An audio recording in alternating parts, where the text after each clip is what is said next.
बिस्मिल्लाहिर्रहमानिर्रहीम। अस्सलाम वालेकुम। इहदिना सिरातल मुस्तक़ीम। सभ खां पहिरियों ख़्याल ईंदा आहिनि। ख़्यालनि मां सोच ऐं सोच खां पोइ अमल ठहंदो आहे। अमल मां ई ख़बर पवंदी आहे त इंसानु कहिड़े क़िस्म जो आहे। यानी अमल जेकॾहिं हू सही कंदो त हुनजो किरदारु सुठो थींदो। अमल ई किरदारु ठाहींदो आहे। पर के माण्हू अहिड़ा बि हूंदा आहिनि जेके हमेशह अमल खे छॾे करे लफ़्ज़नि जो पासो वठंदा आहिनि, सोचनि जो पासो वठंदा आहिनि, या अहिड़नि जुमिलनि जो हिसो बणिबा आहिनि जेके जुमिला कम जा न आहिनि हूंदा। हू फ़क़ति ॻाल्हियूं कंदा आहिनि, हू फ़क़ति ज़बानी बयानु कंदा आहिनि, पर अमल जे मैदान में कुझु बि न आहिनि हूंदा। इहे माण्हू हर जॻह ते मौजूदु हूंदा आहिनि, रुॻो तव्हां वटि न, पर असां वटि बि हर जॻह ते कंहिं कारोबार में ॾिसंदव या तव्हां पंहिंजे घर में ई ॾिसंदव त खोड़ अहिड़ा माण्हू मिलंदा। हक़ीक़त इहा आहे त जेतिरे क़दुरु जेको माण्हू सही राह ते आहे उहो सही अमल करे थो।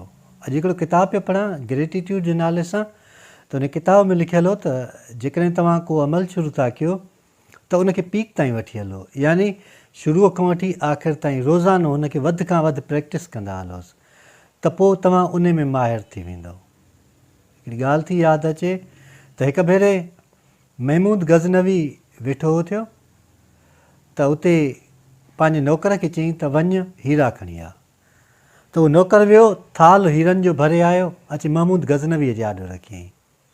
त महमूद गज़नवी उहे हीरा खणी ऐं पाणीअ में उछलिया। पाणी में उछले हिन वज़ीरनि खे चयो त जेको बि माण्हू इहे हीरा खणंदो ऐं उहो पंहिंजो पाण खे न भिॼाईंदो, यानी पाणीअ जी बूंद बि उनखे न लॻंदी, त उहे हीरा उन जा थिया ऐं उनखां वधीक मां इनाम बि ॾींदुसि। महमूद गज़नवीअ जो जेको वज़ीर हुयो अयाज़, उहो ॾाढो समझदार हो। उहो उन वक़्तु मौजूदु कोन हो, हुनखे देरि थी वई।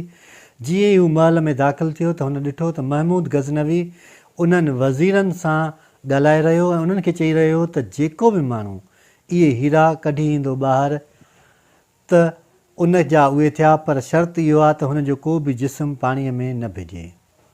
त कुल वज़ीर पाण में सुस पुस पिया कनि, ॻाल्हाइनि पिया। उहे हैरत में हुया त कीअं पाणीअ में भिॼण खां सवाइ माण्हू हीरा कढी सघे थो। त उते जो अयाज़ मौजूदु हो, अयाज़ देरी कान कई, जंप ॾिनो पाणीअ में ऐं हीरनि सां बुक भरे अची महमूद गज़नवीअ खे ॾिनई। त कुल ई वज़ीर वाइड़ा थी विया, छो जो कंडीशन इहा हुई त जेको बि जंहिंजो बि दामन भिॼंदो या पाणी में हुनजो जिस्म आलो थींदो त उनखे सज़ा ॾिनी वेंदी। महमूद गज़नवी उहे हीरा उनखां अयाज़ खां वरिता ऐं अयाज़ ॾे कावड़ सां ॾिठो त अयाज़ ॿाहूं ॿधंदे अदब सां चयो, साईं मूं तव्हांजो चवणु वरितो, पर मुंहिंजी इहा ग़लती हुई। छो जो हिकिड़ी ग़लती कहिड़ी त पाणीअ में न भिॼण वारी हुई, मूं पाण खे भिॼायो। मां पक थो सम्झां त तव्हां मूंखे माफ़ु कंदव। ज़िंदगीअ में अहिड़े क़िस्म जा माण्हू असांखे खोड़ मिलंदा आहिनि जेके चवंदा आहिनि त मां हिन खे ॾिसी रहंदुसि, मां हिन खे अञा बि पाताल में पहुचाईंदुसि, हिन खे तबाह करे छॾींदुसि। तव्हां कॾहिं महसूसु कयो आहे त जेको माण्हू ॿिए खे किराइण जी कोशिशि कंदो आहे ऐं ॿिए जी मदद वठंदो आहे त हू उन जे आॾो झुकंदो आहे वञी।